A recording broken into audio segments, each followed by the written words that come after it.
నమస్తే, నేను మధు. ఆంధ్రప్రదేశ్‌లోని క్రికెట్ స్టేడియాలు అన్నీ కూడా బంద్ చేశారు వైసీపీ వాళ్ళు. అసలు ఎందుకు చేశారు? అసలు క్రికెట్‌కి, స్టేడియానికి మరి ఎందుకు బంద్‌ను ప్రకటించారు? మరి టీవీలోనే క్రికెట్ చూడాలా? స్టేడియానికెళ్ళి చూడకూడదా? మరి ఈ బంద్‌కు ముఖ్య కారణం ఏంటి? ఈ రోజు మనం తెలుసుకుందాం. ప్రస్తుతం మనతో పాటు ఉన్నారు senior journalist doctor Durga Vadlamani గారు. వారిని అడిగి మరిన్ని విషయాలను తెలుసుకుందాం. నమస్కారం మేడం. నమస్తే అండి. మేడం, అవసరమైన విషయాలకు పోరాడాలి. అపోజిషన్ పార్టీ అంటే ఓకే, అపోజిషన్ కాకపోయినా గానీ అక్కడ ఒకప్పుడు అధికారంలో ఉంది కాబట్టి ప్రజలు అంతో ఇంత మద్దతు ఇస్తున్నారు కాబట్టి అవసరమైన విషయాల్లో పోరాడాలి. క్రికెట్‌కి అసలు ఆ గ్రౌండ్‌లోకే వెళ్ళకూడదు, చూడ్డానికి టీవీలోనే చూడాలని బంద్ ప్రకటించడం ఏంటి మేడం? అంటే పిచ్చి పరాకాష్ఠ చేరుకుందని అర్థం వైసీపీ వాళ్ళకి, ముఖ్యంగా జగన్మోహన్ రెడ్డికి.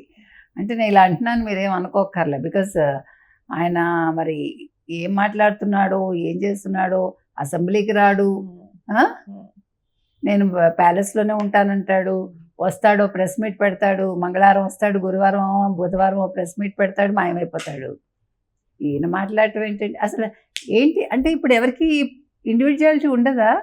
ఎవరికి ప్రైవేట్ లైఫ్ ఉండకూడదా? అంటే రాజకీయ నాయకులు అంటే మీరు ప్రజల్లోకి వెళ్ళరు, ప్రజల సమస్యలు తెలుసుకోరు, అసెంబ్లీకి వెళ్ళరు, మీరు మాట్లాడటం ఏంటి? లోకేష్ కొలంబోకి వెళ్ళారు, ఆయన సొంత ఖర్చుతోటి వెళ్ళారు, సొంతంగా టికెట్ కొనుక్కుని మ్యాచ్ చూశారు. Who are you to say? నువ్వేనా ఆయనకి తమ్ముడివా, అన్నగారివా? లేదా నువ్వేమైనా ఒక విప్పు జారీ చేసావా? అంటే కొత్తగా ఇప్పుడు ఏమైనా రూల్స్ పెడుతున్నారా వీళ్ళు? నాకైతే అర్థం కాల. ఇది చాలా ఆలోచించాల్సిన అంశం. ఇప్పుడు దీంతో వైసీపీ వాళ్ళందరూ క్రికెట్ మ్యాచ్లు చూడడానికి స్టేడియాలకు వెళ్ళటం లేదు. అందుకని స్టేడియాలు బంద్ చేసేసి వాళ్ళు ఇంట్లో టీవీలోనే చూస్తున్నారు. జగన్మోహన్ రెడ్డి ప్యాలెస్లో టీవీలో కూడా చూడ్డు, బద్దలు కొడతాడు టీవీలో. మీకు తెలుసు కదా. అది అంటే నేను చెయ్యంది మీరు చేయకూడదు. అంటే క్రిస్టియన్స్ కొంతమంది, మీకు తెలుసో లేదో, మీకు ఐడియా ఉండే ఉంటుంది, వాళ్ళల్లో చాలా రకాలు ఉంటారు, 3-4 రకాలు ఉంటాయి. ఒకళ్ళు అసలు యేసుని నమ్మరు, మేరీమాతను నమ్మరు, బైబిల్ చదవరు, బట్ వాళ్ళు క్రిస్టియన్స్. అలాగే ప్రొటెస్టెంట్స్ ఉంటారు, వాళ్ళు నగలు వేసుకోరు, వాళ్ళు అంటే ఇలాంటివన్నీ చేయరు, ఆడంబరాలకు వెళ్ళరు, కానీ వాళ్ళు చాలా అందులో ఉంటారు మతంలో. రోమన్ క్యాథలిక్స్ ఉంటారు, వాళ్ళు కొంచెం లిబరల్గా ఉంటారు. సో మరి ఇప్పుడు వీళ్ళు పెంటకోస్ట్లు అని ఉంటారు. మీకు పెంటకోస్ట్లు యాక్చువల్గా ఎవరు విజయమ్మ గారు వాళ్ళు పెంటకోస్ట్లు అని నేను విన్నా. అంటే పెంటకోస్ట్లు ఏంటంటే వాళ్ళు సినిమాలు చూడరు, అలాంటివి అసలు ఏవి చూడకూడదు. కానీ అంటే వీళ్ళు అలా అన్ని పాటించట్లేదు అనుకోండి, ఒకవేళ ఏదైనా కొత్త రూల్స్ తీసుకొస్తున్నాడు అని, కానీ అది ఆయనకే వర్తించాలి, ఆయన కుటుంబానికి. లోకేష్కి ఏంటి సంబంధం? అంటే మనకు అర్థం కావట్లేదు. ఇచ్చి కుదిరింది తలకి రోకలు చుట్టమన్నట్ట అలా ఉంది ఇది వ్యవహారం. ఎందుకంటే ఇవాళ జగన్మోహన్ రెడ్డి అనే వ్యక్తి అసలు లోకేష్ గురించి మీరు మాట్లాడటం ఏంటి? సరే, ఇప్పుడు జగన్మోహన్ రెడ్డి గారిని మనం కొన్ని ప్రశ్నలు వేద్దాం. మీరు మీ ఇంటి బాగు కోసం, అంటే తాడేపల్లిలో మీ ప్యాలెస్ బాగు కోసం 124 కోట్లు ఎందుకు ఖర్చు పెట్టారు? మీ ప్యాలెస్లో ఎలకల్ని తరవడం కోసం 3 కోట్లు ఎందుకు ఖర్చు పెట్టారు? సొంత డబ్బా, ప్రజల డబ్బా? ప్రజల డబ్బు. ప్రజల డబ్బు. భలే వాళ్ళే మీరు.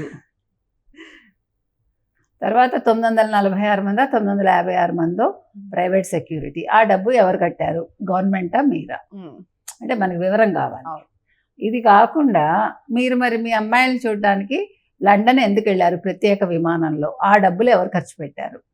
ప్రత్యేక విమానం ఎవరు ఏర్పాటు చేశారు? మీరు ప్రత్యేక విమానంలో లండన్ వెళ్ళడానికి మీకు అంత డబ్బులు ఎక్కడి నుంచి వచ్చాయి? మీ విమానం వెనకాల ఇంకో ప్రత్యేక విమానం కూడా వచ్చింది, అందులో మీరు ఏం పట్టుకెళ్ళారు? దాని డబ్బులు ఎవడు కట్టాడు? వీటికి కూడా సమాధానాలు కావాలి. లోకేష్ని ప్రశ్నించే హక్కు మీకే ఉంది. మీరు అసలు అసెంబ్లీలోకే రారు, ముందు ప్రజల సమస్యల గురించి మీరు మాట్లాడరు, ప్రజల సమస్యల గురించి అసెంబ్లీలో ప్రశ్నించారు. లోకేష్ క్రికెట్ మ్యాచ్ గురించి మీకెందుకండి? అమ్మ పెట్టదు అడుక్కు తినానివ్వదని. మీరు ఎలాగా ప్యాలెస్లో ఉంటారు, మీరు ప్రజలకు అందుబాటులో ఉండరు. ఆయన ప్రజలకు అందుబాటులో ఉంటున్నారు, ఆయన అన్ని పనులు చేస్తున్నారు, ఈవెన్ కార్యకర్తలను కలుస్తున్నారు. అది కాకుండా ప్రతి ఎమ్మెల్యే, ఎంపీ వాళ్ళ కుటుంబ సభ్యులను కలిసి వాళ్ళతో అన్నీ పంచుకుంటున్నారు. ఇన్ని చేస్తున్నాడు ఆయన.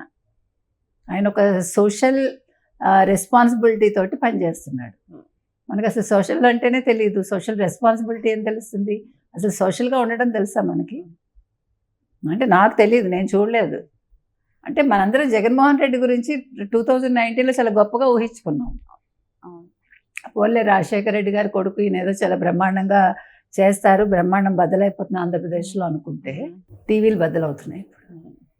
సో అందుకని ఇవాళ లోకేష్ విషయంలో ఆయన అట్లా విప్పు జారీ చేశారు కాబట్టి కార్యకర్తలందరూ కూడా, మరి మేబీ 10 మంది ఎమ్మెల్యేలు కూడా ఆయనతో పాటు, అంటే ఆయన కాకుండా 10 మంది, సో వీళ్ళందరూ కూడా వైసీపీకి చెందిన అందరూ కూడా ఇంకా మీదట క్రికెట్ మ్యాచ్లకి వెళ్ళకూడదు. ఎవరన్నా వెళ్తే మాత్రం ఫోటో తీసి షేర్ చేయండి జగన్మోహన్ రెడ్డికి. అర్థమైందా? కానీ ఇక్కడ చూస్తుంటే క్రికెట్ ఫ్యాన్స్ కి ఇది ఒక దెబ్బలాగా కనిపిస్తుంది మేడం.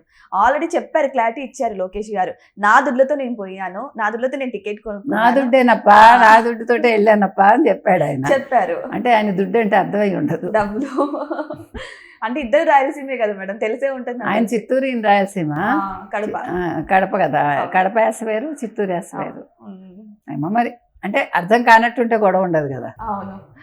సో ఆయన మీద అంటే లోకేష్ గారి మీద కోపం తీసుకొచ్చి మిగిలిన అందరి మీద దుద్దుతే ఎలా మేడం? నేను చెప్పిందే శాసనం. అదేంటి మేడం, మరి ప్రజలకి స్వేచ్ఛ అనేది ఉండదు, ఇదే కదా మరి ఇప్పుడు స్వేచ్ఛ లేదు కాబట్టే కదా ఎమ్మెల్యేలు అసెంబ్లీకి వెళ్ళటం లేదు. స్వేచ్ఛ అనుకుంటే వాళ్ళు లేదు జగన్మోహన్ రెడ్డి గారు మేము వెళ్తామని వెళ్ళి ఉండేవాళ్ళగా. అవును. అంత దమ్ము ధైర్యం వాళ్ళకి లేదు.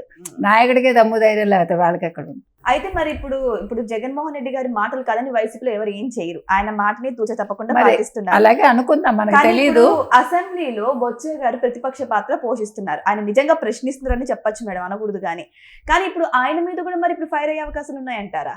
ఎందుకు అంటే ఆయన మాటలు కదా అక్కడికి వెళ్ళి ప్రశ్నిస్తున్నారు కదా, ప్రతిపక్ష పాత్ర పోషిస్తున్నారు. ఇప్పుడు అంటే ఏం మింగలేడు కక్కలేడు అన్నట్టుగా.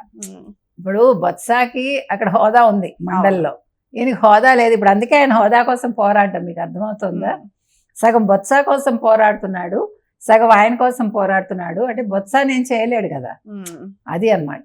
మీకు అందుకోసం ఆయన బాధ అంతా కూడా ఇవాళ హోదా అనేది ఆయనకి ఇచ్చినా ఇవ్వకపోయినా బాధపడ్డు, కానీ బొత్సాకి మండలిలో ఉంది కాబట్టి ఈయనకి లేదు కాబట్టి ఆయన బాధ. మీరు అది గుర్తించట్లా. ఓకే. సో ఏదేమైనా సరే ఇప్పుడు జగన్మోహన్ రెడ్డి గారు చేయలేంది మండలిలో బొత్స గారు చేస్తున్నారు కదా. ఖచ్చితంగా అట్లీస్ట్ ఆయన పాత్ర ఆయన పోషిస్తున్నాడు. ఆయన జీతం తీసుకుంటున్నందుకు న్యాయం చేస్తున్నాడు ఆయన. ఆ విషయంలో మనం బొత్సాన్ని మెచ్చుకోవాలి. సో ఏదేమైనా సరే ఆయన యొక్క ద్వేషాన్ని తీసుకొచ్చి మిగిలిన వాళ్ళ మీద దుద్దడం అనేది మాత్రం ఎంతవరకు కరెక్ట్ అనేది మీరే చెప్పాలి. మొత్తానికి అయితే అసలు క్రికెట్ స్టేడియాలకి లోకేష్ గారు క్రికెట్ వెళ్ళడానికి ఏంటి సంబంధం అయితే నాకైతే అర్థం కావట్లేదు. మరి క్రికెట్ స్టేడియాలను ఎందుకు బంద్ చేస్తున్నారు ఏంటో అనేది వెయిట్ చేసి చూద్దాం. రానున్న రోజుల్లో మరిన్ని సమాచారం వస్తుందేమో. Thank you so much. Thank you.